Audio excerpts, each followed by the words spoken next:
విశ్వబ్రాహ్మణులకు ఏ అవసరం వచ్చినా తాను అన్ని విధాలుగా అండగా ఉంటానని జనసేన పార్టీ నాయకులు పిఠాపురం మాజీ ఎమ్మెల్యే పెండం దొరబాబు భరోసా ఇచ్చారు. పిఠాపురం పాతిక క్షేత్రం ఎదురుగా నూతనంగా నిర్మించిన వీరబ్రహ్మేంద్ర స్వామివారి ఆలయం ప్రారంభోత్సవ కార్యక్రమంలో మాజీ ఎమ్మెల్యే పెండం దొరబాబు పాల్గొని ప్రత్యేక పూజలు నిర్వహించారు. ఈ కార్యక్రమంలో జనసేన పార్టీ నాయకులు బాలిపల్లి రాంబాబు, రెడ్డెం జనార్దన్, గోపు చంటిబాబు, ఆగంటి ప్రభాకర్, దంగేటి ఆదినారాయణ, కొట్టెటి రాజేష్ తదితరులు పాల్గొన్నారు. సంపూర్ణ సహకారం చేయాలని చెప్పడం, ఆ రోజున ఆ భగవంతుడు అనుగ్రహం, వీళ్ళ కోరిక,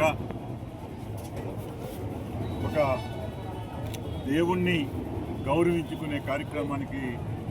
యావత్ విశ్వబ్రాహ్మణులందరూ కూడా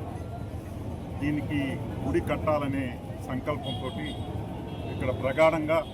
ఇక్కడ ఉండే పెద్దలు అందరూ కూడా, నేను వారి సమక్షానికి వెళ్ళినప్పుడు వారు కోరిన కోరిక చాలా చిన్న కోరిక, ఈ గుడి పునర్నిర్మాణం తప్పకుండా నేను చేసి పెడతానని చెప్పాను. వీరందరూ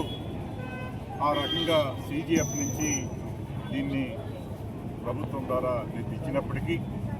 వీరందరూ కూడా వివిధ రూపాల్లో సందాలు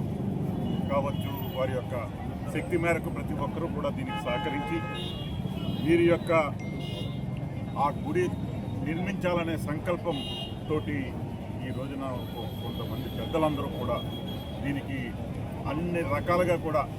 వారి చేతినేసి వారి చేతి ద్వారా ఆ డబ్బులు కట్టి, ఆ CGF 33% ఆ డబ్బులు కట్టి ఈ గుడిని ఇంత అద్భుతంగా నిర్మించుకున్నటువంటి ఈ గుడి కోసం